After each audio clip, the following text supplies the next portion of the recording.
final chance to continue. The playoffs culminate in the group's final. The final match is played in a best-of-5 series to determine the group champion. The champions from North America and South America advance to the Americas finals. Here, they compete to determine the best team in the Americas in a best-of-7. Everything leads here. AMER 2026 starts now.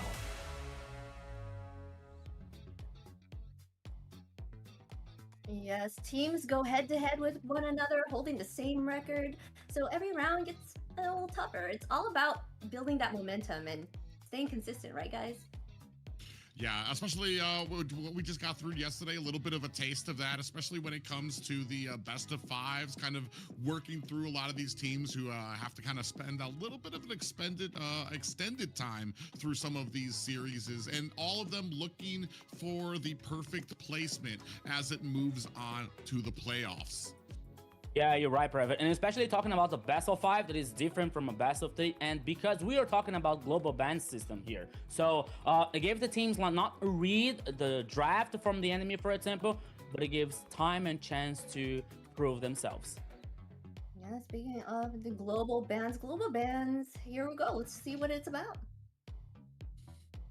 We'll have the global ban and MCT Americas to bring more dynamism and special strategies. Under global ban rules, each hero can only be selected once by each team. After every match, the 5 heroes used are banned for the remainder of the series. The pick ban applies only to the team that used the hero. The opponent may pick it next game. In best-of-7 matches, the global ban resets for both teams if it reaches the final game. Expect new strategies, fresh picks, and much more.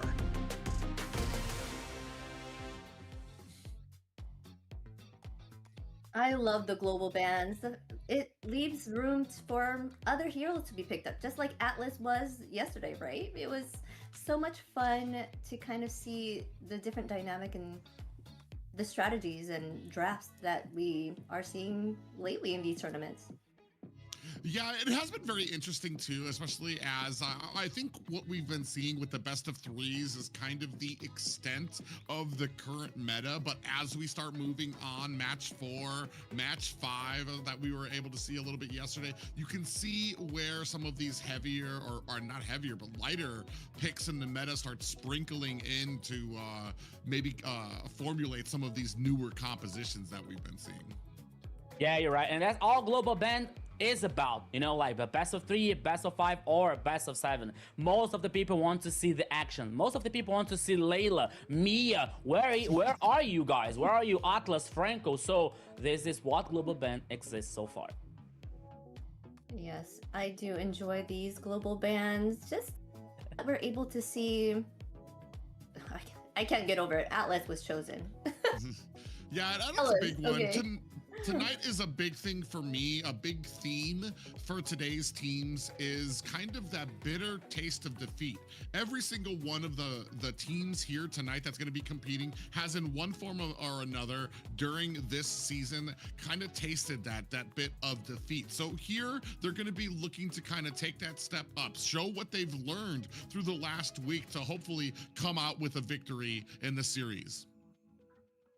Yes, but before we move on, let us give a little shout out and make sure you guys follow us on all of our social media channels, okay? We at MLBBNA Esports. You can check us out. We're everywhere. Be part of our community, please. We're on Kick, Twitch, X, Insta, Facebook, YouTube, TikTok, everywhere. You can find us in any spot that you spend your socials on, because I know not everybody's always on the same one, right? And remember, yeah. And this broadcast could not be brought to you without the help of Runestone. They are a great place for you to get data, so make sure you light up your esports with runestone.gg. Yeah, if you're looking to kind of step up your game, get a little bit more information as well, there's no place better than an organization that has the same love and intensity for the games like you do. And that's going to be at runestone.gg, who is a big reason why this broadcast is possible. Yeah, you're totally right. So Runestone rocks here, guys. So make sure you can level up your gaming level on MLBB with Runestone. I'm so excited what is coming next, what is about to come next here in this Sunday day of MCT Amer South. We are going to talk about like the today's schedules today, but I'm really excited what about is going to happen today. Let's go. Yeah, let's check it out. Right here we have Alpha 7 going against Infinity with the best of 3, and then Black Sentence versus 9Z Globant with a best of 5. Yeah, there's going to be some pretty intense matches for all involved. Like I said, each one of these kind of licking their proverbial wounds from some losses that they have taken and looking to put that best foot forward here tonight. Yeah, especially the first one here, Alpha 7 versus Infinity. Both teams with 1 win and 1 loss is going to be very interesting. But not so, not at least, I forgot how to say this expression. I'm so sorry about that. But not less important, we have Black Sentence versus 9Z Globant. Both teams here fighting for the survival, fighting for taking a breath in the competition. Because here, one team is gonna still survive, other team is gonna be the the seed number 8. Yes, these teams, Black Sentence and 9Z Globant has not been able to find a win in these tournaments or these matches lately. So, hopefully, well, they're gonna go against each other. So one of them is gonna come the victor, and they're gonna find that. So.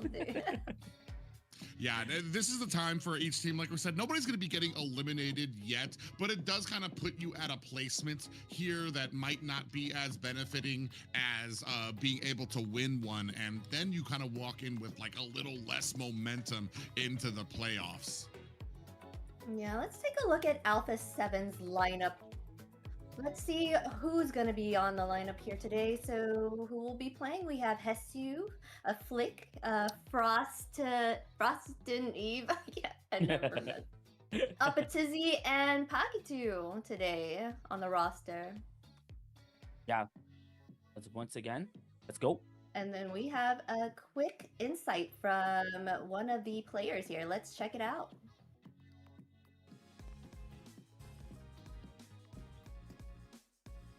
Oi, gente, eu sou...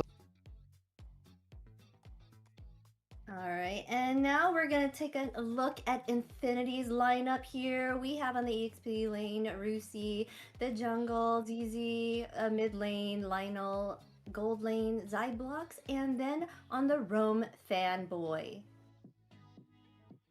That's a good lineup, bro. Yeah, impressive lineup coming in from Infinity here as well. We've been seeing how a lot of these, even though they have taken some losses, some names that stick out to me has been Zablosh, who's been doing such a great job in that gold lane, even through some of their losses. Fanboy, been able to come up, even when it comes to that, especially when it comes to that chip gameplay he has, but sometimes I feel like if it's not chip, the roam picks that come out of Infinity can sometimes be dancing that fine line of outside the meta, but possibly maybe a little too far outside the meta. We're gonna see if finally Infinity can kind of put that together into a winning composition. Yeah, makes sort of the sense here, Private. And we're talking about like this this lineup that makes a lot of through the game from ZZ and Lionel. For Zablax gain the confidence to like in a mid and late game to gain the confidence to carry the game. So it all comes to ZZ if he picks a comfort zone, if he picks a hero that he can during an interesting early game or guarantee a safe transition for mid and late game here, and Lionel picking a very strong mid lane, it is a good chance to Zablax perform very nice in a late game. So it all depends with the early from ZZ and Lionel for Zablax shine in a late game. Some interesting point toads out there. I want to say Alpha 7 has been one of those teams. It's been one of my biggest complaints when it comes into the use of Marcel. Alpha 7 is one of those teams who understands how to use Marcel. We've seen him successfully use a great composition that they were able to come out with. You can see them banning it out here. That first pick that's going to be going over to Infinity. And we've been seeing some shifts here lately, especially in the second week of what the first pick could be. We've seen the prioritization sometimes go to the jungler when Boxia's left open. We've seen it go to sometimes the marksman when Carrie's out there. But I want to say the big one is usually that mage pick where everyone wants to settle for that first pickup. Yeah, the mage lane is able to go and roam around and make sure that help each and every lane, the EXP lane, the gold lane, the jungle in case something were to happen with an invasion. So it's very important for that mid lane pick for sure. They go ahead and banning the Kalea, the Gwen, the carry here, Phobius, Marcel, and Boxy is open. Zushin is also open though. Zushin, yeah, you're right. But there's a lot of options here for Infinity to pick to choose here firstly. But I'm thinking that maybe ZZ can prioritize a Harley, for example. So there's something that we saw in the last game, sorry. So maybe that could be a good chance here for like guarantee the jungler for Infinity in an early game with Harley private. Yeah, and that's really interesting too, because I do they do go with the Boxia first pick. That's immediately going to be picked up. We're going to have an answer on the side of Alpha 7. You know, it's actually funny to me because I wanted to mention this before when we were watching the video. There was actually a lot of information put out by Frostlane Eve with that interview for little things that who makes the shot callings, who's going to be the first to tilt. He said Flick is probably usually the first one to get upset, a little frustrated. But in answer to the Boxia pickup, we're going to go with the Zushin and the Cho. I think we actually we looked into it. The Cho has he been successful thus far in the South? No, I think you said it was 0, right? Yeah. I think you were talking about, you were saying he was at a 0% win rate this time around. So you're right. I wonder if they picked the Cho because they didn't want something to kind of counter the Zushin, right? Because Cho kind of can go get her and stop her, right?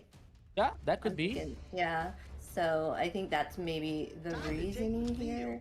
I'm not too sure. Oh, they're gonna pick up Minnow and Bruno. Yeah, I mean, despite a lot of information that we saw from Frostland Evid, I heard that one thing is for sure that his first hero was Minotaur, right? So that thing I didn't forget because Minotaur came here in this first game, and now we're seeing what is about like Frost is about to choose here for Alpha 7. I was thinking about the Cho's pick here. As we were saying, as we were talking before the broadcast start, like Cho is with 0% so far in MCT Amer South. Now they choose Xborg.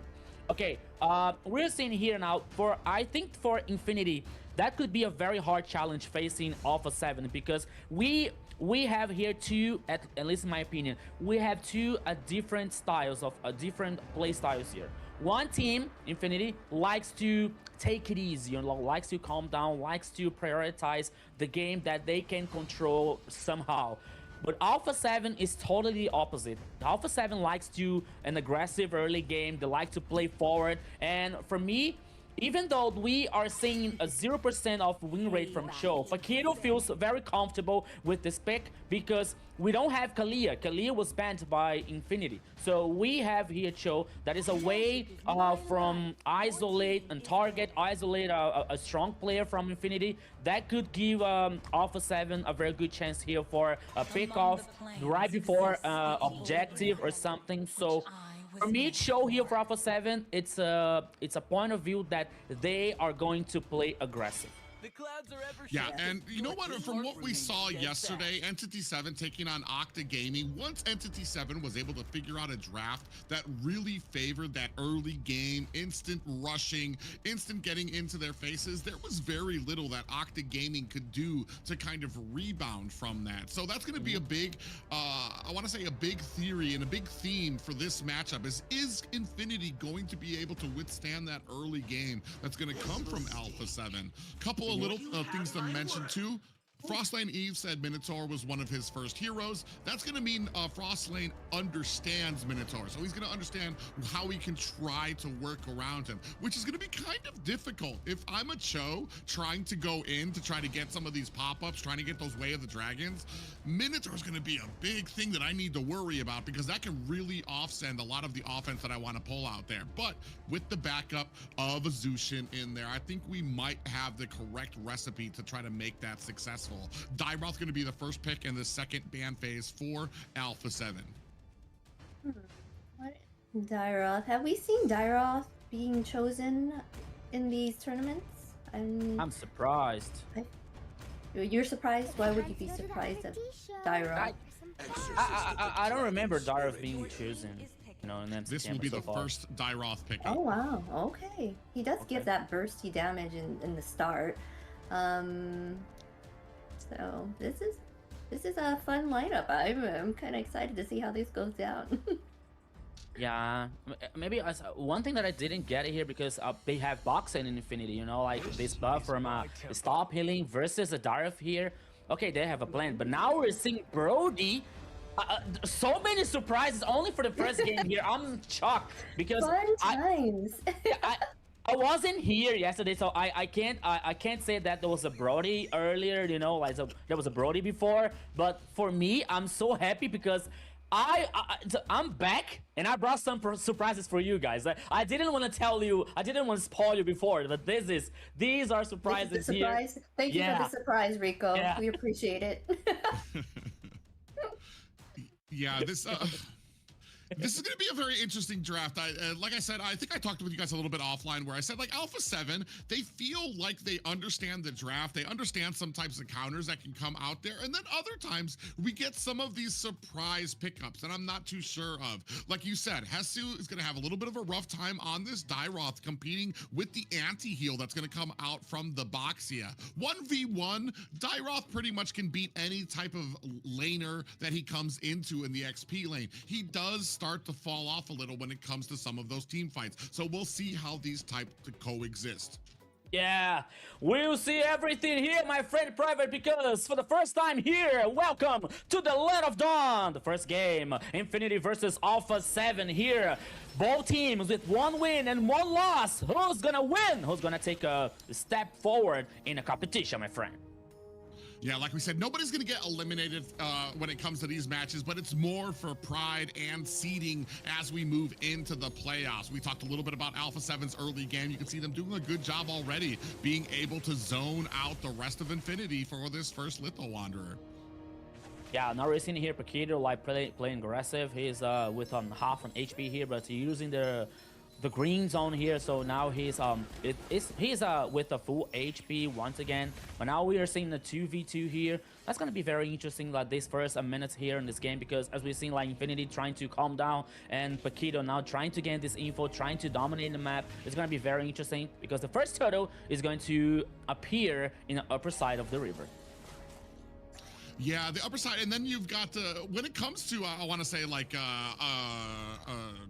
Rusi or GESSSS, when it comes to the Yuzong or the Dairoth pickup, like I feel like Dairoth just has a little bit more he has to do to try to get to that back line or get to those squishier members. You see here Rusi, oh, he's actually taking a pretty decent amount of damage. Reinforcements coming in from behind there. Paquito bouncing around, looking possibly for a target, but does not find it. Some good grouping going on from Infinity to go ahead and protect that mid laner as well. Yeah, both teams now, both junglers with the level 4, but now Paquito is trying to gain this info, but oops, Fanboy is heading up. Okay, but the first turtle here is started by Alpha 7. Apparently, no fight back from Infinity, my friend. Yeah, I think Infinity, they saw kind of like the little zoning that comes out. This isn't terrible. Usually I kind of get on some of the teams, like, because you're getting no value out of giving up a turtle. But here, Alpha 7, they've got a pretty overwhelming early game. And I think it's good to sit back, get those items, farm up. You don't want these early fights just yet. You want to wait until you guys all get your level 4, until you guys are starting to transition from that laning phase. Those are the fights you're going to want to take. Yeah, but now we're seeing the first turtle here for Alpha 7 as And what you said does make sort of sense here, Private, because we're seeing once again like Alpha 7 always prioritizing this early, aggressive early game here with Paquito, with this comfort zone that Show is. Even though that he has a 0% of win rate so far, but we see that even though like we're seeing like Alpha 7 choosing a Brody here versus Bruno, for example, just like to not fully counter, but even try to have a good matchup with Bruno, especially with when we're talking about the range, as we know that Brody is a very high range from against Bruno. But I think that Infinity here with ZZ with Baxia, sorry, I don't know, because okay, Baxia has a kind of an ability, but to guarantee objectives, or even though trying to steal it, it is a very hard for Baxia doing that. You know, even with the Beyblade form, but Harley with the teleportation is a way much easier. But now we have Paquito here. That okay, just yeah, just like reporting the team, guys, they're here.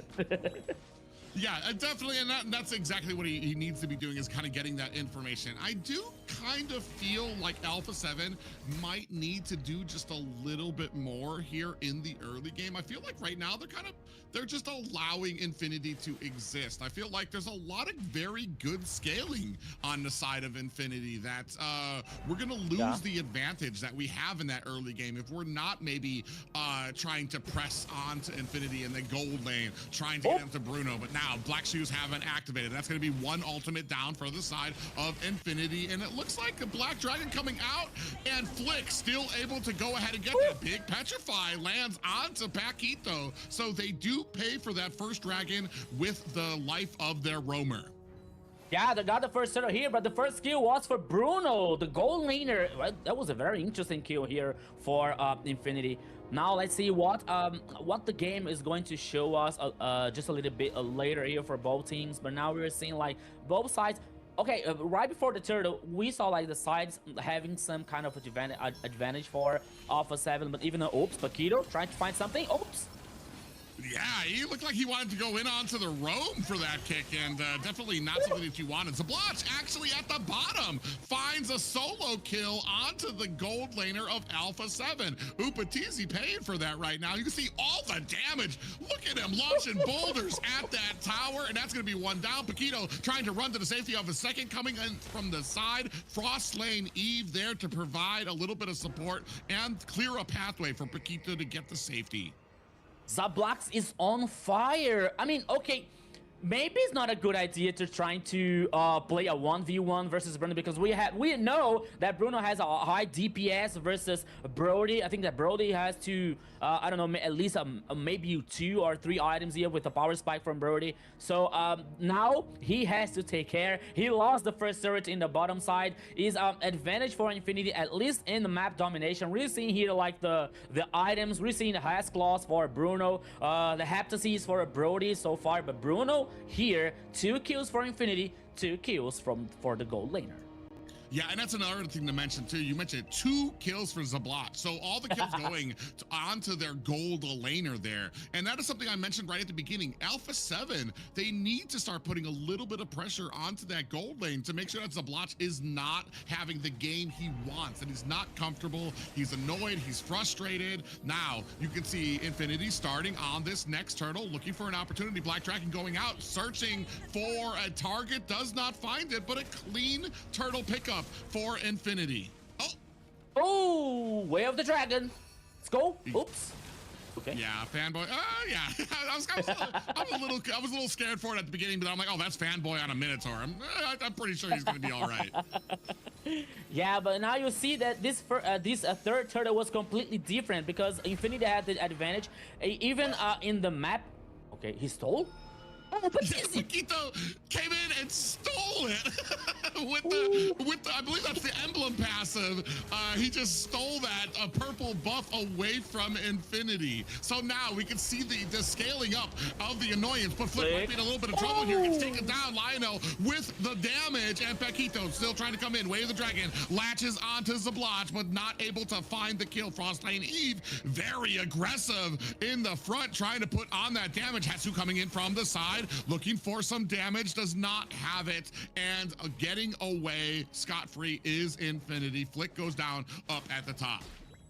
That was a good chance for Infinity here, though. Like trying to play an aggressive. Upatizi almost taken down for the second time here. Like he, okay. We're seeing Hesu here, like trying to do this proxy, and now Paquito to try and gain info for Alpha 7, but even the oops in the mid lane, Hesu. Okay, he just has taken a damage here, forcing Leonel to use the ultimate, to use the dark shoes here from Lilia. But once again, now that Infinity has the goal lead, it is still for Alpha 7. Okay, but now that's a huge difference so far. Sky Pierce for Brody, that's the second item, and Berserker Fury here for Bruno. But even but just because you said Private, we are not seeing Alpha 7 at... Oh my goodness! In the mid lane here, Black Dragon! Oh, okay. Ooh, yeah, they used that Black Dragon. They were able to take down Upatizi again. Now they're going to go ahead and try to continue this fight while the Lord is out. ZZ taking a lot of damage, taking down to 40%, looking for an escape. A big Minoan Fury comes out to keep the team in it with some defense and some CC. ZZ taking a lot of damage, looking for a pathway out, while Alpha 7 getting zoned out, looking for a way to get in. And just like that, the value you're getting out of this Minotaur continuing on with the healing. Look at Zablotch, Lionel, and Fanboy topped up completely at 100% for this fight. From the side, Paquito coming in, looking for an angle, down to 10%. Flick able to find himself the game's first Lord. The response here. Okay, now they're able to survive. I won't talk too much because the game now is so chaotic for both sides. But now here, Alpha 7 guaranteeing the Lord, Upatizi. Oh, ooh. Okay. He was able to survive once again, but the Lord is for Alpha 7. Infinity is trying to respond that aggressive way of play for Alpha 7 so far. They still have to continue the pressure. They still have to maintain their response, because with Alpha 7, you can't play... Oh, Paquito! Oh, in the mid lane. Yeah, tried to go in onto Lionel, who I believe used the Purify to be able to block that way of the dragon. So still does have the black shoes up. Oh man, and that's just a crazy combo too. The amount of offense that you have to get onto this team, especially for the mid lane. You got black shoes to compete with, Purify to compete with, and then you might be able to kind of gank them. Now, a lot of damage coming in from Infinity onto that Lord, but Alpha 7 wisely turning their attention toward the mid lane. Infinity looking to maybe be able to stave off this mid lane push, and it looks like they are successful. Now Alpha 7 play through forward, like they guarantee the second turret in the top side now, heading, trying to take down the turret number 1 here in the mid lane, but it is standing because Infinity was able to defend. But even though we were talking about the goal lead, yes, Infinity here is doing an amazing job not letting the goal lead here heading so far for Alpha 7. But in the mid lane here, okay, everything is normal. Paquito is trying to isolate someone, but even though Infinity is aware about this kind of play here for Alpha 7, but 4-1 here in the first game, Infinity is they are playing very good. They are playing very well versus Alpha 7. They're trying to neutralize especially this aggressive outplay for Alpha 7.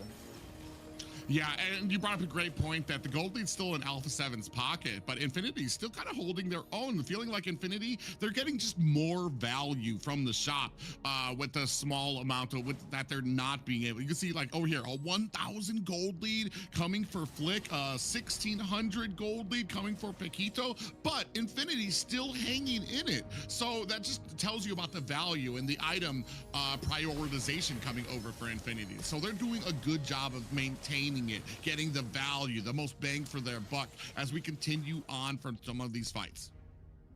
Yeah, but now Infinity has to take care, especially protecting Zablox here with Bruno, you know, like all the kind of roaming and all the kind of this macro game here, trying to guarantee more farm, guarantee more resources for Bruno to let him carry the late game. Another Lord here now is in the bottom side of the river. Both teams are aware. We're still seeing Hesu, but the Lord was started. Yeah, GESSS is going to have to climb his way from the top lane to come in just a little bit late right now. Fanboy does get a little bit of a pickup there from Frost Lane Eve. Paquito doing the best he can to zone out. Black Dragon is out for Infinity. Paquito in trouble. He got caught by the Lord's pop-up, and ZZ claims himself a Lord for Infinity. Brucey might be in trouble, gets taken out. Upatizi with a finishing blow there, but Flick still has the immortality, takes a little bit of damage. That's going to be a Lord for Infinity, but they do take a little bit of an L with that death to Rusi. And I believe that it was a worthy sacrifice for Infinity here, like take down Rusi for guaranteeing the Lord. It's still the Lord actually here, because there was it was almost completely by Alpha 7. But now the Lord heading in the bottom lane in favor for Infinity. We are seeing here, oops, they're trying to do something. Paquito! Ooh, he did get that Way of the Dragon, but it's on the Fanboy, and that's just not the target that you want to be able to do the most damage, bang for your buck. If you want one of the squishy ones, because now Alpha 7, they waste a few abilities to try to take down the Minotaur, and he's still up. And now you're minus some ultimates for that count. Now, at the bottom lane, we do take down a tier 2 tower, still yet to put a lot of pressure into that mid, which will open up the rest of this jungle. But Paquito trying his best to try to get in there. I'm not sure if that was intentional, or maybe he just selected the wrong target when he came in there and got the pop-up. And I feel like that is kind of the problem for the Cho. Even for great players of the Cho, there's just so much that you need to do perfectly to get that value that you want out of the Cho. Yeah, but now we're seeing here an Infinity guarantee some turrets, like guarantee some map domination so far. The focus, ooh! Oh, Big Minoan Fury comes out with the Black Dragon, mostly to zone out the rest of Alpha 7 as they turn their attention to the tier 2 towers up at the top. Upatizi able to get away with 10%. Paquito tries to come in with the jump. He gets stopped immediately by the Minotaur. Immortality proc, but Zablotch is right there to feed him a fistful of soccer ball right to the face, and Paquito is down. Rusi finds a kill onto Upatizi. ZZ takes down the tower, and GESSS is alone to try to protect as the rest of Infinity go ahead and disengage from the mid. Infinity, ladies and gentlemen, Infinity here now with Alpha 7 guaranteeing a very interesting advantage. Guarantee super minions in the top lane, but they don't stop. They're now trying to focus the turret number 2 in the mid lane here that can be taken down. Yeah, you see ZZ trying to do the best he can to try to zone out the rest of Alpha 7. And I feel like that's the big problem right now for Alpha 7 is Infinity's got a lot of answers that they can do to zone out the rest of Alpha 7, whether it's ZZ coming in with that roll, Rusi coming in with that Black Dragon, or even Fanboy setting down with a Minoan Fury that you don't want to get caught in. There's just so many answers that are going to back you away from the tower. Meanwhile, Zablotch can just throw mountains at your tower and get it down in about 3 seconds. And now here comes another Lord. Alpha 7 has to take care about the super minions in the top lane here, but now there will be a fight back for Alpha 7 and is that possible? Let's go. Black Dragon is out. GESSS looking for an angle to get in here as well. Big pop-up lands onto the team. We do have a last insanity from Flick, able to help him take out the Lord, and he finds the blotch on the back end as well. Lionel finds a kill onto Upatizi, so they're able to trade it back 1-2. You see the immunity coming out. Lionel getting chased down. Frost Lane Eve able to pick up the kill there too. Rusi in trouble, does not have his dash just yet, but he's sitting right next to Fanboy. Paquito comes in with a little bit of a pop-up there. 2 down for the side of Infinity, and a Lord for Alpha 7. Alpha 7 lost the gold laner, but even though they didn't stop playing forward, they didn't stop to play aggressive. I think that they sold the Lord. I believe that Infinity was about to start the Lord here, but now Alpha 7 is still putting the cards on the table. They are back in the game. Sorry, but now Infinity, they could be in trouble. Yeah, now they're on their back foot there. That was just a well-placed last insanity from Flick. Came in there, zoned out the rest of the team as well with the last Insanity, able to get the retribution onto the Lord. And that's just a good mix in the value you get out of an X-Borg when it comes to some of those Turtle and Lord fights that are so important. Even with Rusi, even with Fanboy, I think they need to line up. I mean, you've got a lot of CC on your team, a lot of ability to really upset the nature of a lot of those fights. But here, you can see the pressure starting them out. Minions at all layers and all lanes right now while the Lord is up at top. They do manage to take down the Lord, save the tower up at top, and all high ground still survive for the time being. Yeah, even though the Lord here was taking down Alpha 7, they don't decide to do anything. Paquito, it is up to something, but it's not that easy to enter here and try and isolate a target, because they have to choose right.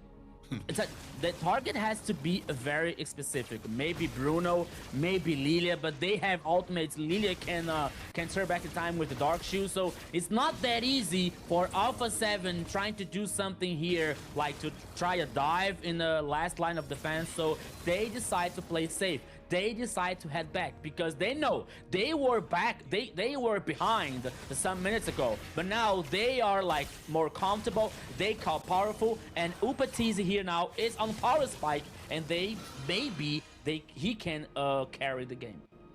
Well, I want to say that Fanboy, when you saw Paquito trying to line up at the edge of the base there, Fanboy was right there lining up with him, making sure that if he tried to jump in with the Cho, Fanboy would come in there. I'll bet his finger was hanging right on that jump too. You saw it up at the top lane when the last push from Infinity came. Cho came in and Paquito immediately got popped up because Fanboy on the Minotaur was right there to go ahead and stop that way of the dragon. So he's going to be a little bit more cautious about doing that in the future.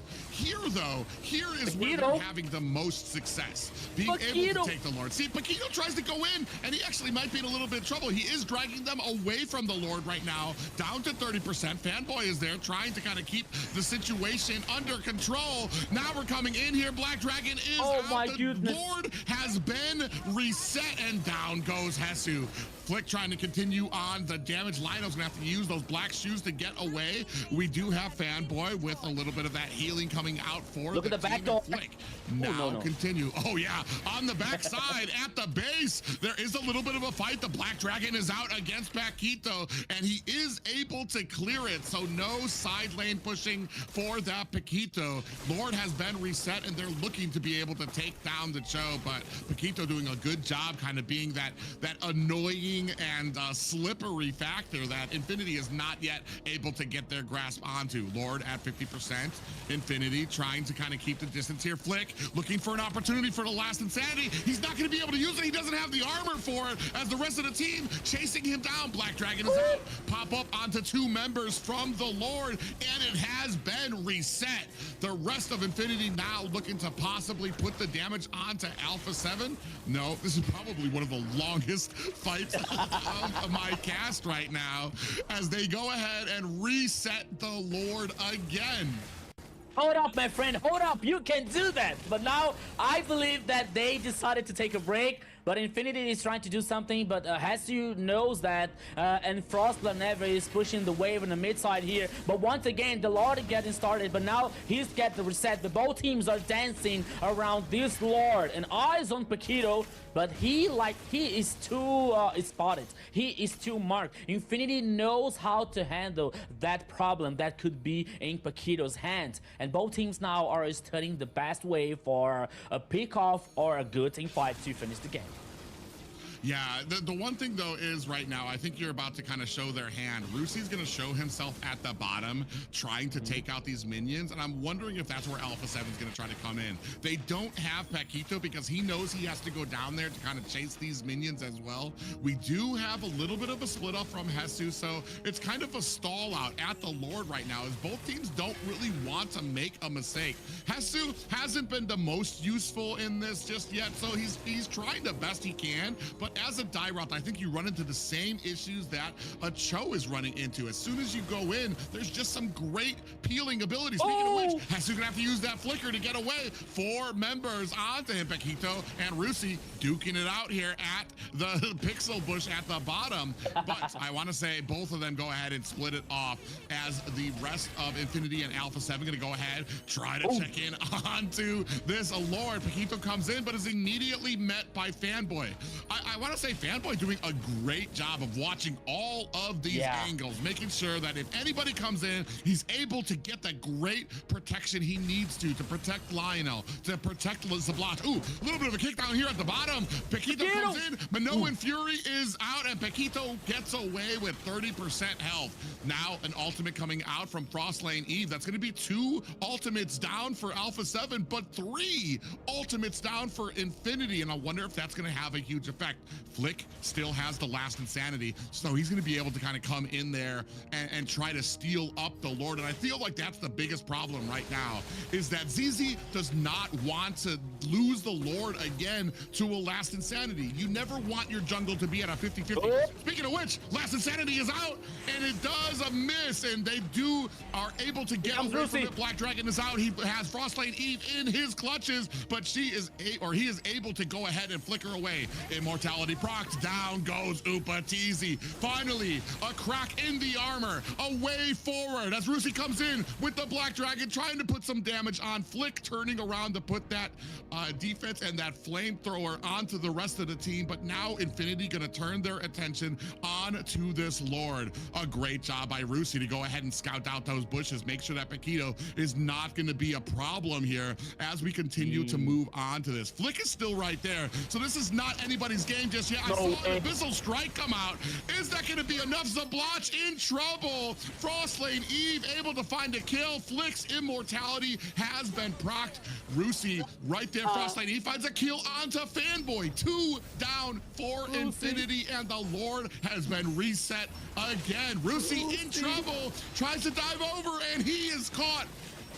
Immortality procced as well for Rusi, but he is going to go down. That is going to be 3 down for the side of Infinity. Alpha 7 with a very successful elongated skirmish.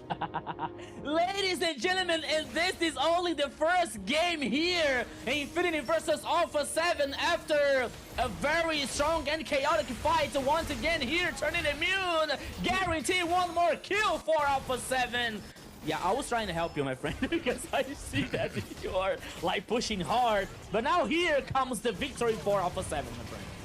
Yeah, another last insanity going out. ZZ might be in a little bit of trouble. He's trying to use that Tortoise boost to try to clear out some of the wave. He goes down, but Alpha 7 victorious here. They don't even need the Lord. Game 1 is in the books. 25 minutes here in the first game, Alpha 7 versus Infinity. What a game. What a match, Xena. Yes, what a back and forth that was. And long-winded fights, but it started off slow. They were not fighting much in the beginning, but after that it started being a back and forth push, a struggle between the two, getting lords left and right, and then Alpha 7 taking it all. Like, I thought Infinity was gonna actually take it at the at first, but the fact that Bruno had a leg up and he usually is a beast at the end and all of that, but that turned it around. Alpha 7. Yeah, it was very interesting here too. I feel like there was so much peeling ability to protect the back line coming from Infinity, but the biggest problem came during those objective fights because there was just always the threat of a last insanity coming in to scoop it away. So they were always kind of being very slow-footed when it came to like, are we gonna take the Lord? No, they kept on trying to bait out Alpha 7 to kind of come in here. We're taking the Lord, come on, so we can try to get a fight. And every single time they tried to push forward, Alpha 7 did such a great job of pulling back, making sure to try to kite them back, always making sure too that the jungler was always safe, always secure, always a threat for them when it came to being able to take it, to the point that once they were able to get 3 down, they didn't even need the Lord. Yeah, it makes total sense. because we were talking about that Infinity was doing a good job in the early and mid game here, like pushing Alpha 7 to the limit, guarantee objectives, you know, pushing the map domination, taking down the turrets in number 2 so far versus Alpha 7. But in some point, I think that Infinity was like, okay guys, so we have to do something more, because okay, they were trying to do something interesting, especially forcing Paquito to move out every time in the bottom lane to respond the minion waves from the gold lane, the Rusi, sorry, from Infinity. Every time he was forced to head back, he was forced to respond these minion waves. But the fact is, Infinity didn't take this chance to like lead the advantage to guarantee the lords, you know, because they had Boxia and they had like especially Rusi that coming out with the Black Dragon to gain this high mobility and trying to secure these objectives, you know, and even wait, like have the patience to wait a flick using the ultimate from Xborg here to lose the Frogger armor and have more chance to guarantee the lord. But even though I think that they at some point they hesitated sometimes to push forward, like to push the limit for Alpha 7. And Alpha 7, you were talking about Alpha 7, a very strong team, a traditional one. They know how to handle that difficult situations here, even though we are not seeing Upatizi shining in this game. So Infinity, I think that at this point, Infinity say like, okay, we know how to do that. We know how to push them to the limit. All we have to do now is continue the pressure, continue dominating the pace, and finish the game. So it is a good chance for game 2. We see something similar, and we see Infinity winning this game. Yeah, it was very interesting too. Hessu, I even remarked that he was kind of not having a great effect on a lot of these fights. But right into that last fight, I think he was able to finally land a great abyssal strike onto 3 members. I think he only got 1 kill, but it put them down long enough for the rest of the team to kind of be able to scoop it up. Yes, and the one player that rose above the rest this match was Frost Lane on that Zushin with a 503 KDA, 110.1 total damage, 519 golds per minute. Doing an amazing job keeping that CC for the team.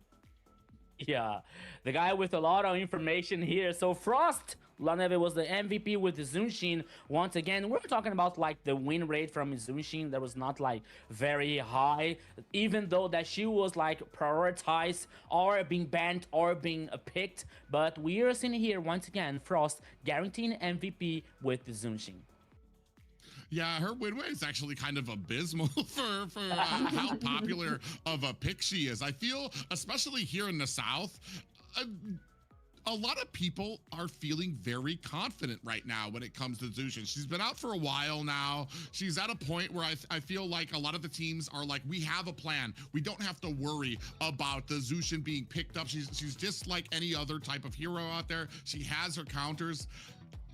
I'm not as confident in that, just because I feel like even when she's on the losing team, she provides such an offensive ability that it makes things like 1,000 times harder. And I feel like, I mean, it's just worth a ban. Put her on the ban. We don't have to deal with it. I think anything else would be easier to deal with in the mid lane as well.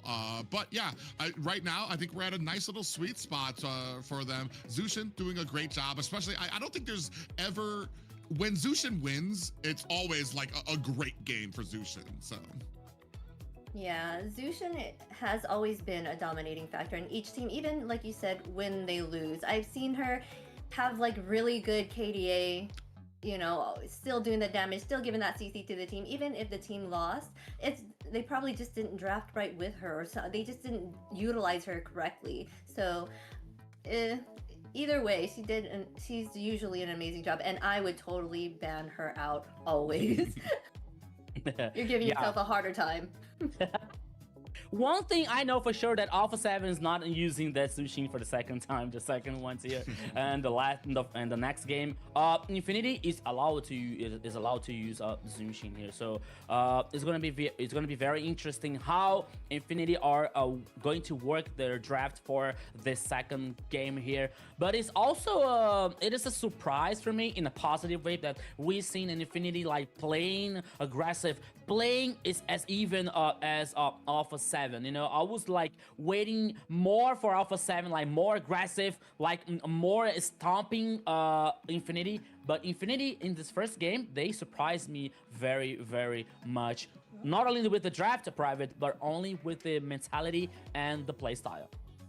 Yeah, that's been one thing that I feel has always been consistent for Alpha 7 is their ability to kind of reply to changes that are coming out. Like I think I've talked before, I believe they were one of the ones that were able to draft a great counter to the glue when it came to having a Kalea and I believe it was the Lunux pickup, and absolutely decimated the enemy team's glue. Here we saw a great early game that came out from the side of Infinity, and Alpha 7 had a little trouble at the beginning, but eventually they understood what their win conditions were. It might have seemed a little slow and back and forth, and maybe allowing Infinity a little bit more room than most people would be comfortable with, but there was a plan behind it. We have to bait them out. We have to be patient. We'll just stand around the Lord, wait for them. They don't want the Lord. They want to fight us. And every single time they're going to come out to fight us, we're going to drag them away from the Lord. And I feel like that is the type of like expertise you get from a great synergy on a team,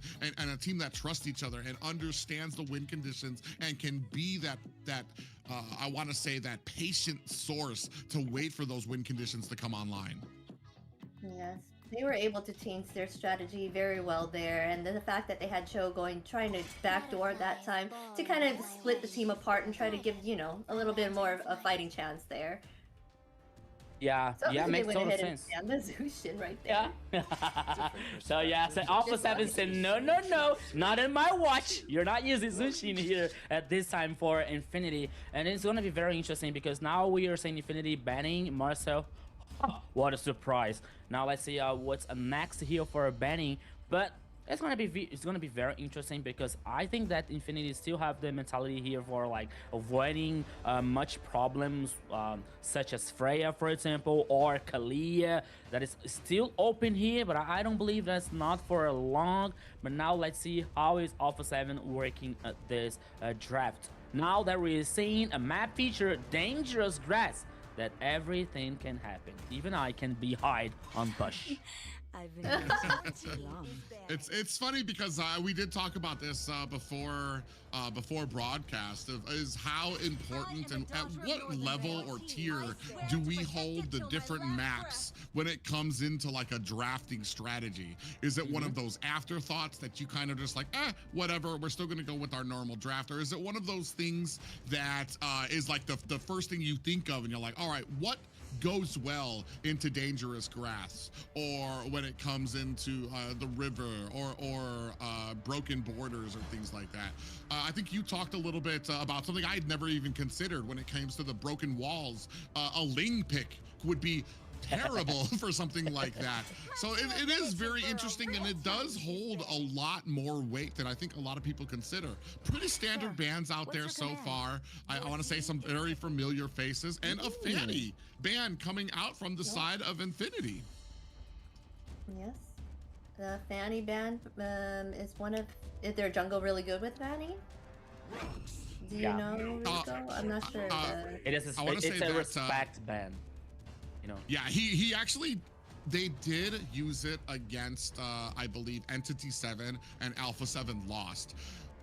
And I don't think that speaks to the skill of the Fanny, just the skill of Entity 7, who was able to overtake it, and then they immediately hunkered down into the purple buff to make sure that Fanny was always underfed and not able to get the buff that they want. But it does speak to be able to pull out a Fanny in a pro level like this, speaks about their skill, Rico.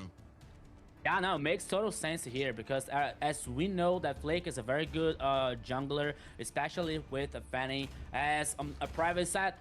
a game that they lost versus Entity 7, they were not like the most about Fanny and Flick. It was most like Entity 7 knew how to read that situation and how to handle that. So by the time that they say, hey, there's a purple buff over there, so let's go get it for neutralize Fanny's playstyle, who that was enough to take down Alpha 7 versus Entity 7. But now here, they don't want to handle that situation, so they banned Fanny. But now we're seeing Harley and Lapu Lapu for Infinity. Yeah, they got the Boxia on the side of Alpha 7. So they don't. I believe Boxia is sitting at just under like a 62% win rate. I wouldn't know it because I feel like Boxia, and this is probably my own bias when it comes to playing Boxia, he's just one of those that you have to be, he takes a bit more technical ability than it looks like.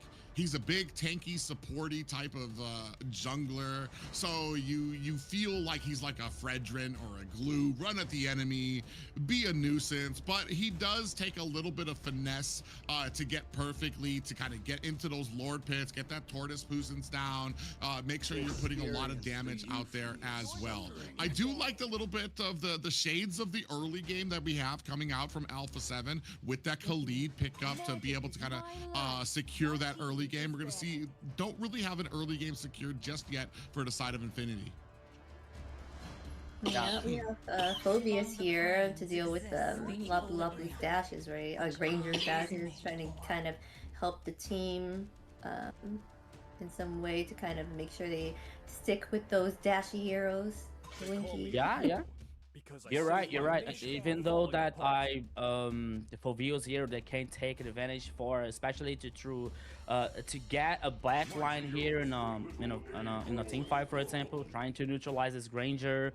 I think Harley is a way harder than that, but even though it is good to be to face against the possible chosen heroes here from Infinity, so that a Phobius here can be a very good pick, especially with Khalid guarantee like a more aggressive micro gaming here with the mobility that can come from this roaming, possibly in Paquito's hand.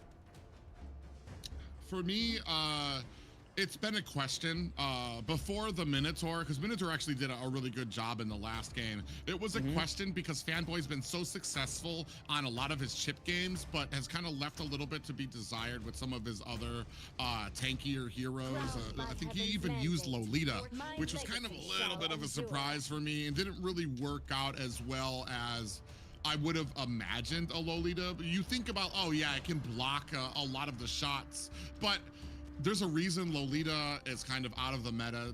They've nerfed my poor girl into the ground. Her shield is a little bit bigger, but even the Numenon Blast, I think I was joking about this before, the Numenon Blast is so small that it doesn't even cover a lot of ground for it. So poor girl.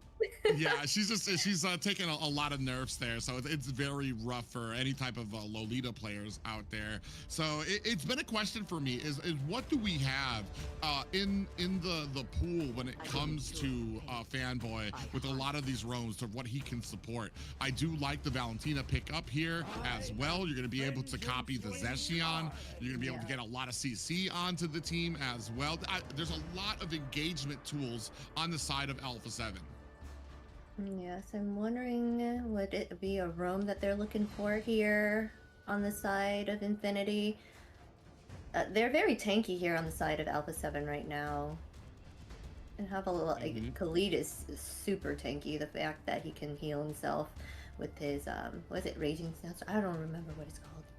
But that, you know, move where he gets all his life back with his sand. So, there's the Kufra. Okay. Yeah, there's your answer, Private. You're wondering about like Fanny's possibly pool heroes. I think that Kufra here can be a good answer. Yeah, I mean, on paper, You've got a lot of dashes on the side of Alpha 7 when it comes to the Valentina, the Moskov, even what Paquito provides on the Khalid as well. It's just, are they going to get zoned out? So many times now I've seen that the problem comes. The answer is in the pretense of, can we land those tyrant rages? Can we land those tyrant revenges? And if not, are we putting our team in harm's way?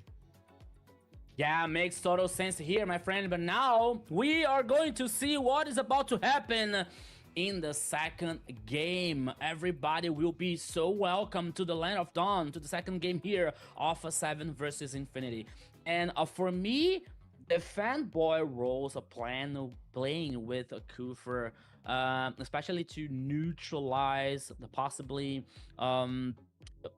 aggressive forms with Upatizi, with Moscow, for example, or even though with the Fulvius, or even though like trying with the ultimate, trying to somehow neutralize Baxia, for example, for guaranteeing an objective. That could be very interesting. So Fanboy here has some ways, some keys to help his team to playing even once again with Alpha 7, especially now that we're seeing Leonel with the Zetian and ZZ with Harley. Zetian, as we know, that one of the buffs that can weaken the magic resistance every time that she spells a skill.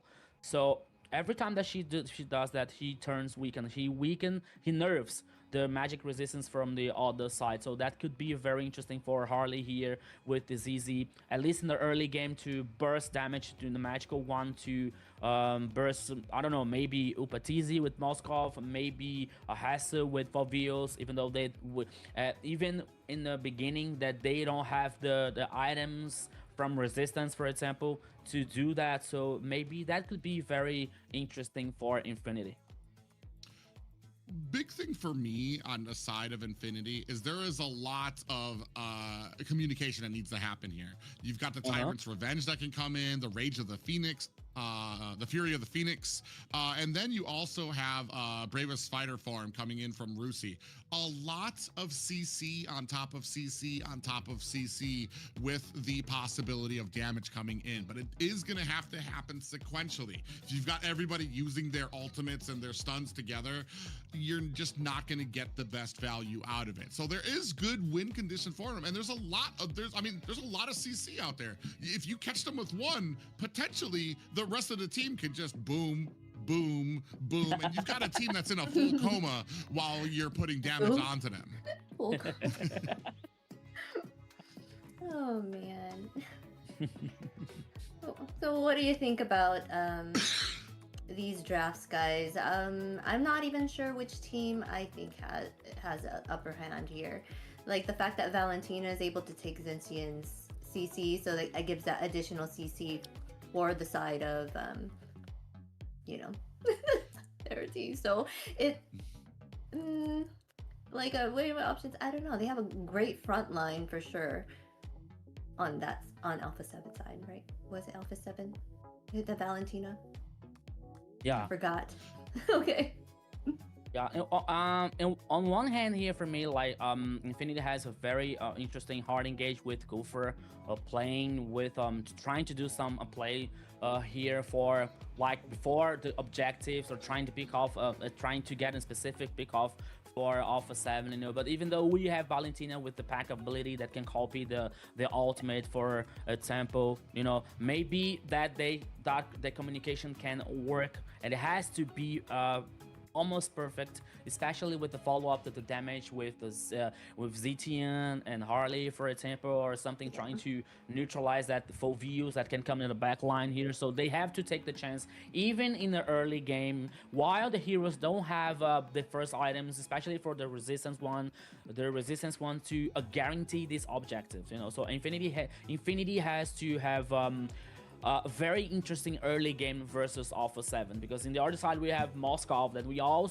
know that after 3 or 4 items, Moskov is very, very annoying with the split push, with the damage, with the global ultimate, so everything can happen.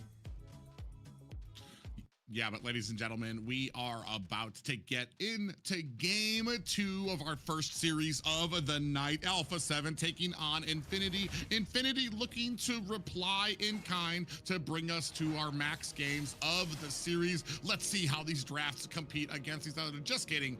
With thanks to that, you guys did not see enough of our pretty faces up on the desk.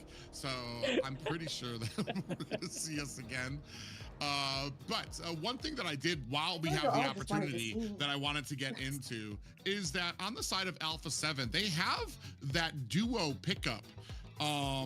They have that duo, one of the toxic duos that I've always been talking about, that you just don't want to give away. Valentina and Khalid, the early game that they can throw at an enemy is just, especially when it comes to the burst, when it comes to those, I think it's just the second abilities from both of them that basically can one-shot a mid laner. And on the side of Infinity, even though you do have a Zeshion on your team, it's gonna be slowed down just a little, your rotations, because of the Kufra, who's not going to be able to provide a huge amount of clearing potential in that mid lane. So it will be interesting to see how that early game works, especially like I said, I feel like Alpha 7, that early game, there's a reason, and I feel like we're going to find out here in the early game why I kind of call that like a very toxic duo opening with the Khalid and with the Valentina. Giving hearts to the community. Oh, I just do want to remind the community, make sure you like this stream, please. Like it, subscribe if you have not yet. Make sure you follow us on our social media, NAE Sports, you know, MLBB, NAE Sports. We are everywhere, as you can see. Yeah, we actually are everywhere, right? So make sure you follow us in the social networks and stay tuned for more information. You are able to know everything about the tournament, about what is coming next on MLBB scenario, the next tournament, the pack notes, the updates, the new heroes, you know, us talking to you guys not only in our social platforms, so everywhere. So you make sure you follow our social networks. Yeah, we're gonna go ahead and jump right into it. Paquito actually taking a lot of damage, maybe bit off a little bit more than he could chew. Oh, an auto attack chases him down. First blood goes over to Infinity. ZZ gonna pick up that kill. Private, if you ask me, does my auto attack do a lot of damage, cause this damage? I would say no. It's only from a pro. Only from a pro here can work with Harley to ZZ, guaranteeing the first blood for the jungler for Infinity. So it's that's a good way to guarantee an early game. Okay, it's not guaranteed yet the early game for Infinity, but it is also a good chance. Yeah, I saw a little bit of pressure from Alpha 7, maybe in the purple buff of Infinity, trying to get that information, while Khalid now goes up to the top to try to put some more pressure onto Zablotch on that Granger pickup as well. I always feel like instead of, we understood that Infinity was at the purple buff. We could have immediately rotated up to the top with the Valentina, with the Khalid, to maybe get some pressure up there. I don't think we needed to linger too much on Infinity. I don't think they were really looking for a fight there. 4 down at the bottom, but unfortunately, it looks like they're going to find themselves an empty lane. Rusi and ZZ, good placement into the pixel bush as we start our first turtle. Now, 4 members of Infinity. You can see Fanboy trying to tune up the band. Raven Spider Form comes out. A big Rage of the Phoenix comes out. ZZ still able to get the turtle on the back foot, trying to spray some cards onto the rest of Alpha 7 as Infinity trying to look for an escape. Lionel might be in a little bit of trouble here. Fanboy doing the best he can to try to offset that and clear a pathway.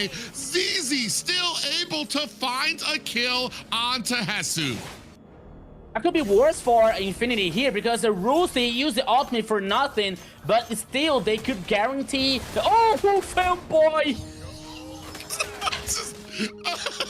Second, too late for Fanboy. Went in, thought he had the Tyrant's Revenge, or the Tyrant's Rage, was not able to get it. Upatizi read it very well, sidestepped it, and that is unfortunate for Infinity. Still up 2-0 on Alpha 7, though. Yeah, first of all, Private, I would like to say sorry for you because my brain is not faster enough to track this movement, you know, because I was talking and suddenly then suddenly the fanboy was using the flake and using the ultimate to trying to surprise the Moskov in the top side. It was like, okay, I missed. And like, okay, so let me pass to Private, but they were so fast. So, okay, let's continue here. And now in a, oops, we saw an ultimate here. Okay, it was wrong. Now we're seeing here a 2v2 with ZZ waiting for some opportunity. So they using a teleportation here to try and find someone, but that's okay. Paquito is aware, and Frost also. And now 2-0. Oops. Oh, you said that Paquito is aware, but I don't think he was. Yeah, he crossed that dead zone in between the L-bush and their bushes, and there were 3 people waiting right there. Perfect little gank there coming the from top side. Fanboy, followed up by an ultimate. ZZ travels up to the top, finds himself a kill onto Upatizi as well. Man, does Deadly Magic even have a cooldown? I feel like ZZ's used that twice now. Nice Rage of the Phoenix comes out. Stun is out as the rest of the team, Alpha 7, trying to set up on this bottom turtle. 3 members of Infinity kind of fighting it out here, while another fight happening at mid lane right there. You can see the Harley and Paquito trying to fight it out. ZZ's gonna have to use that teleport to get away. SOD is out, and Moskov Upatizi. You weren't able to see it off screen, but the SOD connected onto ZZ, and Upatizi came in and finished the job. What a read on the minimap. I love seeing stuff like that because it just tells how much Alpha 7 and all these teams are able to pay attention to all these little details on the map, even though there was a huge turtle fight happening at the bottom lane. You are totally right, and these things happening always shows up how MLBB, how Mobile Legends can be so dynamic. We were tracking a chaotic situation in the bottom lane, but now we're seeing like Hasu and Paquito versus a ZZ, and letting Hasu here, not Hasu, sorry, Paquito guaranteeing the kill for Alpha 7. So these things are like very, very surprising to happen, even though we're saying like Paquito being aware from a ZZ's situation and burst damage, but even though he was surprised, he was bursted not only enough to get to be taken down, but once again Paquito is on the top side. Okay, 2v2, but now Kufra and ZTN maybe are heading up. Let's go. Ooh, Fanboy was looking to tune up the bands there for a Tyrant's Revenge, but was not able to get.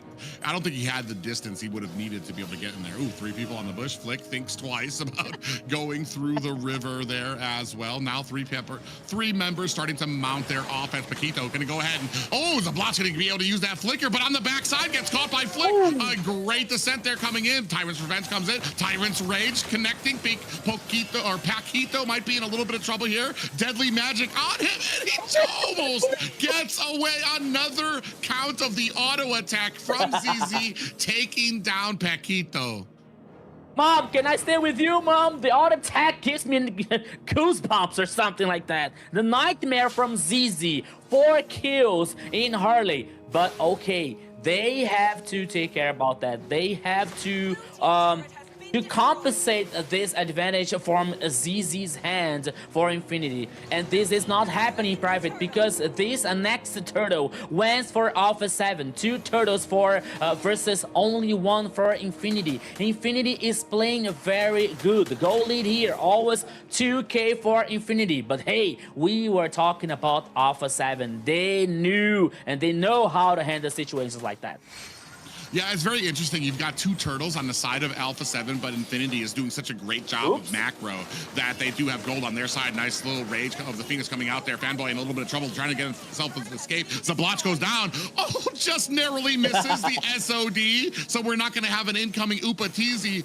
And Fanboy does find himself an escape. 3-4 right now. Gold is even now for Alpha 7 and Infinity. Alpha 7 finally able to kind of match up when it comes to the macro. Might be in trouble. Lionel on the wrong side at the bottom lane gets caught by 3 members of Alpha 7.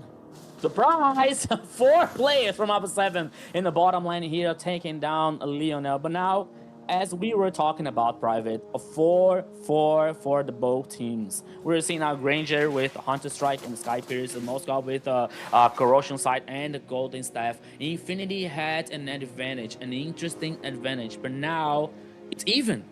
Alpha 7 is back in the game.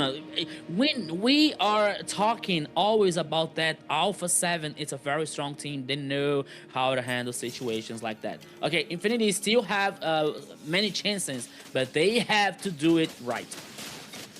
Yeah, nice big poke from the backside of Paquito, trying to find a stun onto the side of Alpha 7, but they turn it around. Rusi finds a kill on the frost lane E. Zablash finds a kill onto Hesu. Now Infinity trying to turn this around, trying to find something onto Flick. Oh, they do find a stun, now trying to rotate the aggro of this tower, find themselves a mid tower, and have opened up the map of Alpha 7. Infinity doing a good job here of trying to maintain some of these fights. That's already going to be 2 down with the first Lord up, and Infinity look to take full advantage of that.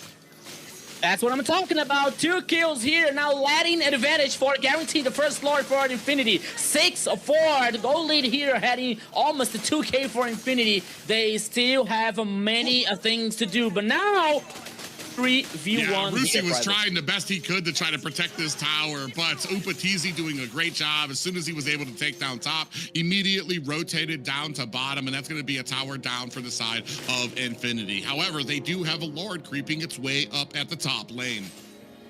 Yeah, we have to keep an eye on Rusi here with the Lapu, because he was very important in the last team fight to guarantee the kill. Oh, Fanboy is trying to do something. Oh yeah, lands on the flick, looking for the Tyrant's Rage. A great respawn. Immediately, Paquito comes in with the Raging Sandstorms as soon as Fanboy lands. So that was a great read from Paquito to be able to stun him, so he wasn't able to get the combo that he wanted to be able to kind of upset the entire team there. A great read. Alpha 7 going to be able to defend. Now they're going to go ahead and try to push onto the Fanboy goes down. Zablash is next on the list. They're going to try to chase down ZZ, who uses that teleport to get himself away. It's overextended. It was not even necessary. Infinity, you lost 2 players. The advantage was fair enough for you guys. But now with attempting for taking down the turret number 3 in the top side here, it wasn't good. That wasn't a good idea. But now let Alpha 7 get back in the game once again. The focus can be. Oh, yeah, they're going to go ahead and be able to clean up the mid. Nice little Rage of the Phoenix comes out there, does not find the stuns it wants. We did have the items up for a moment, and the interesting thing to me is that Zablash, who is 58 gold behind Upatizi, still has 1 more item than Upatizi. So he's definitely kind of making more use of the gold that he has. I think we already got 400 now. I mean, he did finally pick up the Demon Hunter sword on the side of, for Alpha 7 there. So before it started to tell you, like, when it comes to some of these gold, those little items make the difference. Being able to finish an item first, especially when you're a damage dealer, when you're a marksman, somebody who wants to be able to kind of put down suppressive fire for your team. And that's what's helping kind of keep Infinity in a lot of these games. But we've seen it before. There's great patience, great understanding that come from Alpha 7 when it comes to these long games. They understand what they need to do. They don't, you're not going to catch them too often being impatient. Yeah, I agree with you, Private, because even though the goalie for Upatizi, it seems that Zablax is doing a lot more, right, with Granger. And now it's very important here that the golden from Alpha 7, he has to be on the same page from the rest with the rest of the team here to guarantee this victory. Okay, they have the lead. They are 1-0 in the best of 3, but now we're seeing Infinity playing aggressive, playing as far as even with Alpha 7. But now the second Lord appearing in the upper side of the river. It started immediately by Infinity, but we are going to have a fight back from Alpha 7.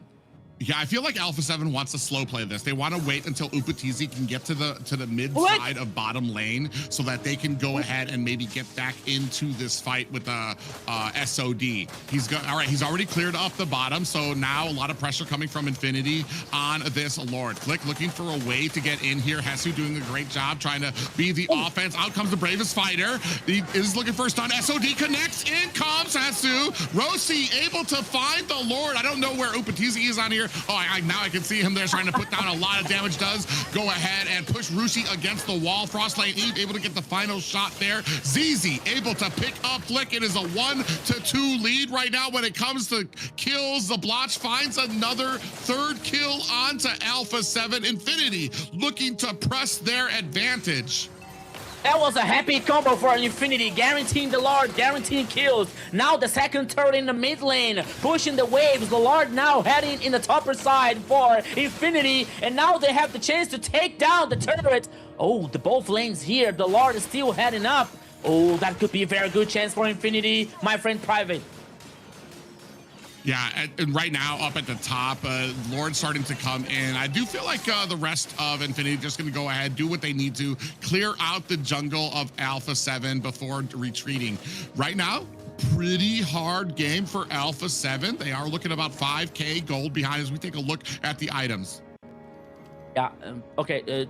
Infinity Glaive, we see Genius One with ZZ's hand, you know, so there's a lot of pressure, especially coming from the Harley here. He's a 5-1, the KDA from Harley, so the early game was very interesting for him, and now letting Infinity to a very interesting advantage. I would say that could be like I could say that the game is done for Alpha 7, you know, but hey, we were talking about Alpha 7, right? So they can shine and they can resurrect from the ashes here in this game. But now Infinity has a good chance, a very big one here to finish the game, especially with Kufra, with Fanboy, with a hard engage here. If he can find a breach versus Alpha 7, maybe focus Upatizi or Valentina, for example, the most squish ones, that could be a very good for Infinity to finish this game too. Yeah, last game they had the security of the last Insanity from an X-Borg to kind of come in and try to Lord steal. I feel like here they're just a little bit more hesitant to let the Lord fight go to Infinity. I want to say last game they were more confident to kind of hide in the bushes, wait for it. And let Infinity kind of get scare themselves out. They would be on the Lord and they'd be like, all right, it's taking too long for them to respawn. And then they would run out there to try to find Alpha 7. Here, it feels like Alpha 7, they're a little hesitant to let that Lord, the possibility of the Lord, go to the side of Infinity. So they're not giving Infinity the chance to try to chase them and try to kite them back. And that's because they've got a good amount of damage. They can actually take the Lord down pretty quickly. And not just that, but I want to say there's a huge amount of CC on the side of Infinity, down to 50%. You can see Zablot trying to lay on the suppressive fire with that Rhapsody. Hesu looking for a connection in there. Now going down, the Rage of the Phoenix comes out, and ZZ able to pick up the Lord again. Down goes Paquito. SOD is out. Upatizi laying down the suppressive fire. Another dash. Down goes Rusi. Just kidding. He has the immortality, but Upatizi's going to go ahead, find himself a little bit of a push there as well. Now trying to rain the damage onto Fanboy, looking for an escape. ZZ trying his best to come in and put the damage. Frostlane gets taken down, while Fanboy takes a lot of damage, and Upatizi able to find a kill, but directly after that finds himself on the wrong end of a deadly magic. That is all 5 members of Alpha 7 down. A clean team wipe for Infinity, and game 2 ties it up.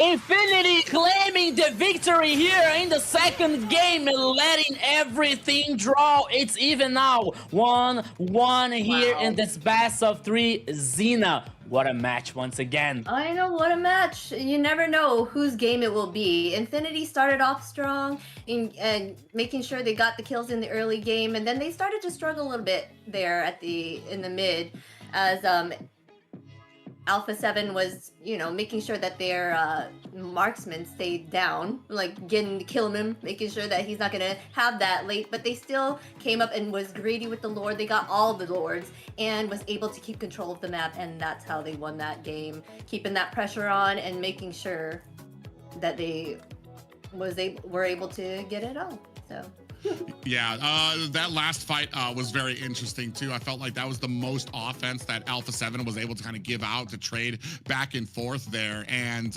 ultimately, even with the joining from the SOD coming in from Upatizi, who was actually able to do a ton of damage onto the side of Infinity, eventually Infinity just was able to kind of split them apart enough for ZZ to kind of be able to get that deadly magic on, to be able to kind of pick them off one by one. And when all the smoke and dust cleared, the entire team Alpha 7 had been wiped, and Infinity still had to march down to the core. Yeah, now we're seeing the stats here from Infinity guaranteeing the victory. You're seeing the ZZ with 90%, 93% of team participation, 71% with Lionel here with ZTN, and 79 with the Fanboy. And I don't know, I'm not sure, but I'm quite sure that in the last team fight for the Lord, I think that a Fanboy was crucial because he stopped Flick right before trying to steal the Lord with the retribution. You know, like I'm almost sure that he did it, and it was very important for Infinity here guarantee the Lord. But even though they guaranteed the Lord, we saw a very hard team fight from both two teams. You know, because we were seeing like we were about to see Upatizi being a hero, but he was able like to take down like 2 players. But it wasn't enough for Alpha 7 to guarantee the reverse sweep in the second game for the team. But even though we were seeing Infinity winning the second game, and now everything is even. That highlight was the Moskov SOD that came in to clean the clock of ZZ right there off screen. It's almost like watching a cartoon. You saw the SOD and then we just change angles and it's like, you already know what happened here. We don't need to show you guys. and then I want to say like a great offense coming out from Alpha 7. They tried to continue on with like a lot of that aggression, but I feel like Infinity just was doing a great job of being able to respond in kind. This has been a lot closer of a game, a series than I thought it would be between both of these teams. They're just doing such a great job when it comes to protecting the backline, juggling back and forth between a lot of these fights. Even when the split pushing is kind of a big a threat for your teams, they're still able to kind of manage a lot of these fights. Even when it came down to, I feel like managing, the best thing that Infinity was able to do was to manage the threat that was Upatizi too. Even though he was able to split push, even though he was able to get back in with a lot of those SODs, still able to kind of pick off around him to get the team down. There was like a lot of assists for sure on the team. I saw on the Infinity side, a lot of them had massive assists, so they were able to they were really great synergy, able to support each other. But big plays, smart decisions, and perfect timing, that's what earns you the MVP that we have for you today. Let's check out who it is. It is, of course, ZZ over here with 716 KDA, 69.4 total damage, and 858 golds per minute. He was a force to be reckoned with, and mostly unstoppable, except for that one time we just saw, but... Yeah. But now ZZ, you know what that means, right? ZZ is the sound of every time that he used the ultimate from Harley here to get a burst damage and take down the enemies. You know, so that was enough for Infinity here, guaranteeing the victory and turn everything here draw even in this first match of the day. We're seeing now ZZ, as I was saying in the first game, guys, a ZZ with Harley. That is a very interesting choice, not only to guarantee an early game, but letting to the rest of his teammates to like be comfort, to be calm down, and guarantee a mid and late game for Infinity to let them to the victory. And that what happened. He chose a Harley, he went through it, guaranteed the objectives, and let Zablox and Lionel shine together to let them to the victory. For me, the big thing is, I know we talked about that SOD, I mean, it was fun to watch. But the big thing, even though it was against ZZ, the big thing about ZZ was the stats when we saw in there. 94%, I believe that was, team participation. So that just says a lot about the team, the organization, the synergy, and ZZ doing the best he can to make sure that he was always a part of the team engagements. Not just that, but that also speaks about the team not getting into a lot of skirmishes without him until when he's not ready. So that's a great compound, a little stat there that comes, and a reason that he was able to secure that type of MVP as well. Yeah, they had really great communication there, and I feel like probably ZZ was the one shot calling it all then, if that's the case. If he was able to be there at the right moment, the right time, just to be able to get those picks off. He's like, wait, guys, wait, I'm almost there. Let me finish off like cleaning up this jungle real quick. I'll be there in like, what, 2 seconds? So, you know, the fact that they do have that communication, that's big, that's key for sure. Yeah, that's absolutely right here. Communication being the key to guarantee this a victory for Infinity, especially when we talk like ZZ, Lionel, and Zablox with the Trinity that can, they are, for me, they are the pillars from this team to like let them to not only to get an advantage, but also to play as even with the strong teams such as Alpha 7, for example. So they were really good. They did an amazing job in the second game. They already did a good job in the first game. You know, like some point of the first game they got lost and it wasn't enough to finish the first game. So in the second one, it was good, and they led them to the victory. Now the game is even. I kind of feel like the beginning of this game, Alpha 7 kind of got maybe a little frazzled. Right in the opening bit, I believe we had that pause, and then when we came in, we had, I believe it was Paquito, immediately got killed in trying to invade. The only thing for me is that they kind of, I feel like that kind of upset the balance for them, especially because there was a lot of points that I was seeing that we really were not making use of the Khalid and Valentina early game.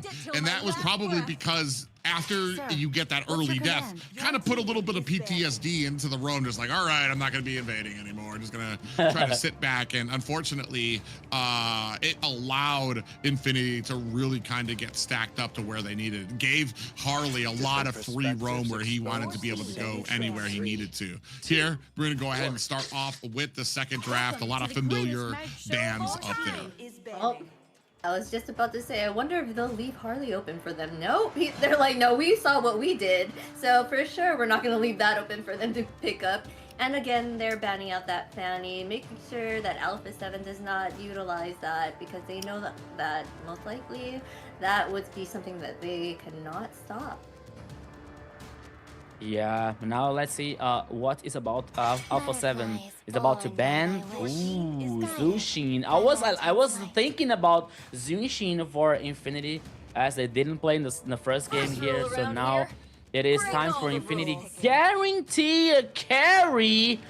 Okay, so we have a point here, Private. Guaranteeing a goal laner so soon, that can give a chance for not only Alpha 7 to like readapt the draft, you know, but also to not give tankies in that composition to benefit carry. Yeah, I want to say when it comes to carry, you kind of depending, you're looking for backline access, some type of burst that you can do to be able to kind of bring down the carry. Tankier ones, like you said, they don't fare well against it because she's got the dash, she's got ability to escape, and that just means that the tanks have to go further back to try to get her down. Yeah, I kind of saw the Zushin ban coming up there just because when you ban out Harley, you take out one of the big counters for the Zushin pickup there as well. We still do have a lot of space open for Infinity right now. I'm wondering if we're going to try to lock down possibly a mage pickup here, or kind of suffer the wrath of Alpha 7 trying to ban those out as we move into the second banning phase. Guinevere has been an interesting pick for me. It's something that's at this point can go in a lot of places. Ooh, the Uranus out there. I feel like Uranus is a good point here to try to stop I want to say a Fredrin pickup from the side of Alpha 7. Yeah. Uranus is extremely tanky. They picked up that Suyu. He's really great in the jungle. Yeah, I guess the Guinevere is chosen to deal with the carry to be able to kind of like hide in the bush and try to ambush her, get her out of the picture, right? So sometimes I feel that it's not that great to choose the marksman first, because like you said, all the counters that they can decide to do against it, because that is your late game carry, right? So if it gets into that late game, what are you gonna do? Oh, Sora. Yeah, so I believe that Sora here is gonna handle Uranus in the XP lane. But something interesting that I had in my mind is about the ZZ situation so far, because we saw ZZ play with Harley, so he's not allowed to use that again in this best of 3. So I was thinking another hero here that could be a very good for him to guarantee an interesting early game for Infinity. And I was thinking about like some assassin with a very interesting burst at damage. And one of these assassins that is prioritized in Amer South is just a Suyu. So he could guarantee with him, but once again they had to be careful with the respawn, for example, on the other side, because we also have Guinevere who can possibly go in a jungler or in a roaming, for example. So depending on the rest of the composition, that could be a very wombo combo situation for Alpha 7, guaranteeing execution with the jump and the Requiem Violet, and another follow-up from a damage here for Alpha 7. So let's see what is going to happen. But because so far Infinity is banning Insunshin now from the 4th banning, and Valentina is not coming from the Land of Dawn in this last game here, my friend Private. Yeah, the Valentina's, so that's not going to be a counter that they're going to be able to pick out for the Sora. Very interesting to pick out a Uranus too, because that also kind of hinders a lot of the marksman pickups they can go with. You're probably not going to want to go with something like a Claude or something. I'm sorry? Atlas. Atlas? Ooh, Atlas? Yeah, that's... I'm not sure. I mean, maybe they're kind of honing in on the types of or the roam pickups that you have coming out from Alpha 7. I feel like you still have a good amount of roams out there without banning the Atlas. I feel like that's very interesting coming out from Alpha 7. Here they're going to go with the Claude pickup, which I was just talking about. I don't know how well that will work into a Uranus, just because you kind of come out there and then you're going to feed Uranus the max stacks that he needs to start hurdling himself into your team. So it'll be very interesting to see how we start and set up with a lot of these engagements. We've got enough CC to really kind of get it off there. Yeah. It's very interesting. Right now they're trying to pick up that mage, right? Like you said, they should have tried to pick it up sooner. Now that Valentina is kind of out of the picture, what will they have? Yeah, and talking about like Claude here, not only about that situation that Private said, but also with Upatizi's performance so far. You know, like I think that he didn't show up in this match just to help Alpha 7. I believe that would be one of the reasons. No. Am I seeing right? Am I dreaming? No, you're not seeing it right. You gotta rub those eyes. Do not attempt to adjust your YouTube screens, ladies and gentlemen. That is a Eudora out on your screen. I would be a little questionable of it if it wasn't paired up with Fanboy's Chip. Fanboy, who has had, I want to say Chip, if it's not one of his favorite heroes, it needs to be, because he always has an absolutely stellar performance on the Chip. He's so aggressive with it. His map presence is just huge. He takes full advantage of what Chip provides when it comes to CC, map pressure, and things like that. Still waiting on the last jungle pickup, possibly? No, so we're gonna have a Roam Badang, a jungle Guinevere, and an XP Sora, if I'm reading this correctly. Yeah. Interesting. This is gonna be fun to see for sure. The fact that they have that Eudora. Woo. Now it's so hot in here after I saw Eldora in my screen from this composition. Infinity, I love you. Mwah. This composition is like so good, and so it's gonna be very interesting here. Eldora versus Farsa, and now we're seeing like I believe there is some kind of way to neutralize maybe the entrance that Guinevere can do, or a Sora with the tanky ultimate, for example, with the Cloud one. Or even Upatizi with the Cloud here with the ultimate. But so let's see what is going to happen. But even though that kind of things can happen, I'm still excited to see what is going to happen next. Yeah, ladies and gentlemen, we are moving on to game point for both Alpha 7 and Infinity. Winner here will get their placement in the playoffs as well. Like I said, both these teams, they've tasted the bitter taste of defeat, now looking to put their best foot forward. Yeah, and now, surprise, we are back. You guys can't get enough of our faces, you know? Yeah, so yeah, I'm so... Private snazzy jacket here. And Rico, look at Private. Pink that Look does at not Private. match us, but it's okay. I'm just kidding. Okay, that's okay. I'm used to it. That's okay. Okay. Let's talk about that Eudora, though. Eudora, she's able... I mean, if she gets momentum, she would be able to get, you know, just like those ganks in, right? She can hide in the bush, kind of like be very sneaky if she's strong enough. If they keep her like from farming or anything like that, from getting any type of gold, then she's not gonna be much of a factor. Yeah, you know, and that's the point, because I used to see Eldora in a dangerous grass in my ranked games, you know, not in the pro one. But now we're seeing here, and I was like trying to figure out like this idea for bringing Eldora here, because I was waiting a Fanny, for example, but she was banned. I was waiting a Link, for example, to bring Eldora to neutralize these assassins and these junglers. But now we're seeing like a Guinevere in the jungler, we're seeing Sora in the XP lane, you know, like from Eldora here. Not only about the stun to neutralize one of these heroes, but also for the burst damage that can be very interesting from the first skill and the ultimate here. So yeah.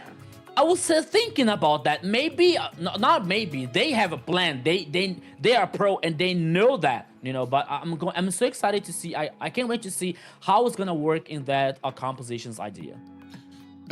Eudora is basically the mage's mage. It's the very typical hide, stun, and use all of your abilities at once, and then get away because you have nothing left. For me, the question isn't just about can we make Eudora work out here. It is how Chip and Eudora are going to be able to synergize into a lot of these fights. We don't necessarily have to wait in bushes to utilize this Eudora. We can have Chip roaming around the map looking for anybody who's left alone, tries to get the stun, immediate teleport, you have Eudora there with the stun and blowing them up, nuclear style. So that is what is going to be the big thing for me, is that can we execute that properly? Also, Eudora, if she goes ahead, maybe gets a if they're going to lead her with a purify here, that might also help out too, because now you have the ability to bait in the Gwen to try to get the Violet Requiem, purify out, stun, and immediate explosion there as well.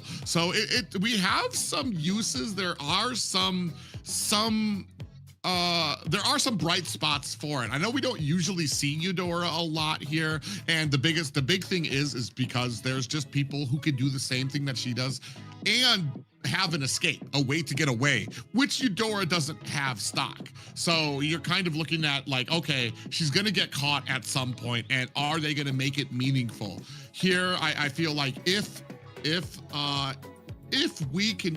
Infinity can keep the aggression and make it their game for aggression, Eudora is really going to shine here.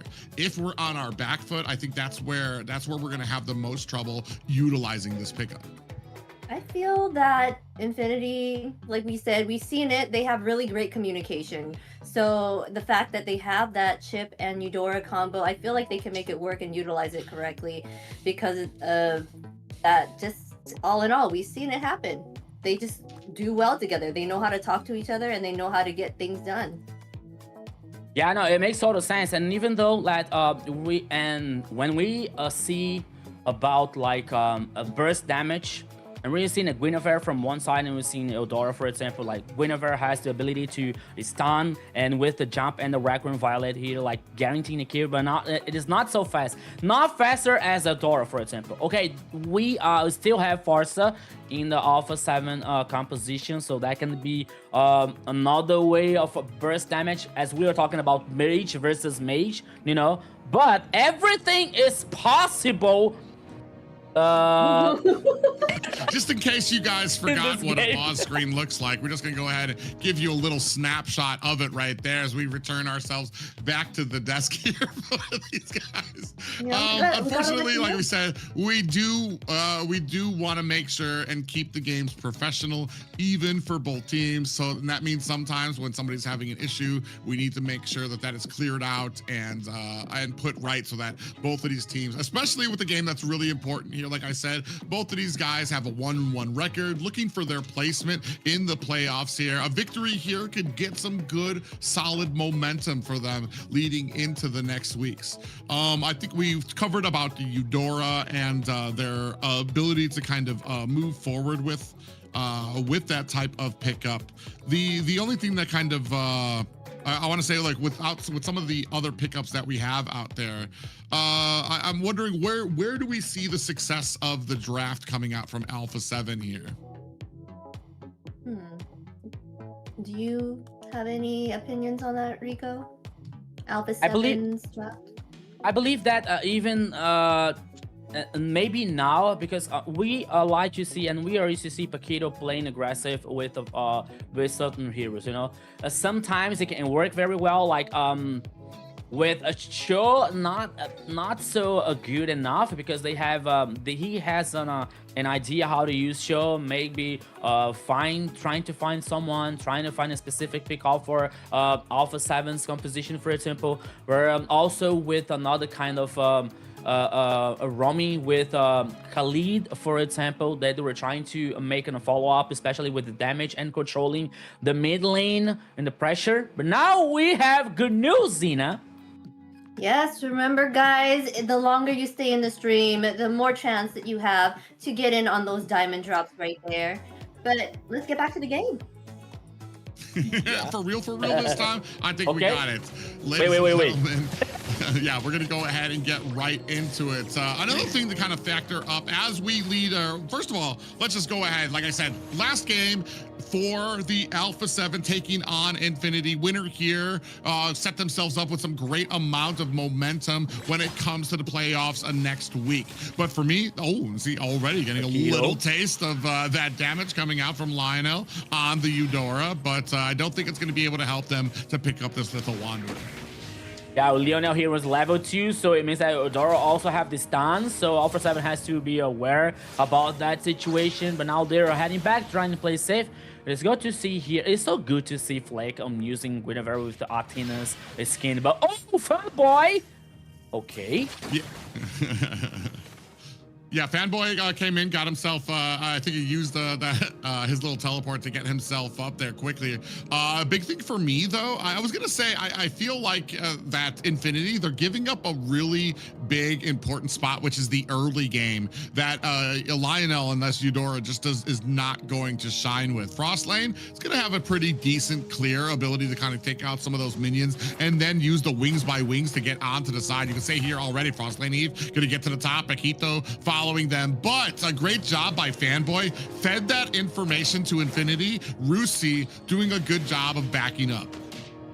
Yeah, it's a 4v2 here in the top lane for Alpha 7, and while the two players, while Lionel and Fanboy are like pressing the mid lane here, and now they're heading on the upper side because the first turtle is here, and both teams are dancing around it. Yeah, Lionel really putting the boots there. Frost Lightning's going to come in here onto the Pixel Bush for this. Are they going to be able to kind of come in there looking to get on the Flick? Flick is able to get the turtle. We do have a feathered airstrike raining down damage, but Frost Lightning able to find a kill onto Zablotch. We did see a Violet Requiem come out, but not able to find the kill. Big Blazing Duet is out. Flick finds a kill onto Rusi. 2-0 right now. ZZ might be in trouble here. And with a nice fist crack coming in from, or no, that wasn't a fist crack. That was Hesu with on the Sora. That confused me there. They kind of looked the same there, but yes, Hesu able to come in there to put on some a bunch of damage there. So it's now going to be 1-3 in Alpha's favor. Yeah, and it wasn't even worse for Infinity here because because at least Lionel guaranteeing a kill against Paquito, so that could be interesting for Eldora. But we are seeing here now that maybe Infinity is not in a they are not having an easy way, you know, with that composition, because now we're seeing killing spree for Flick Private. Yeah, the only thing is what I am seeing is Lionel executing his stuns and damage alone. What you need to do is you need to have him executing his stuns and damage followed up by the rest of Infinity coming in to finish the job. You can't just have one man trying to go in there, put out the damage while the rest of the team is kind of sitting on the back line. We need to kind of line up these ultimates, line up this damage so that we can kind of find some of those quick kills. Yeah, but now Carry here can be surprised. Paquito is heading down. Flick also, but now the rest of the teams for Infinity is also... Oh, Eldora is taken down.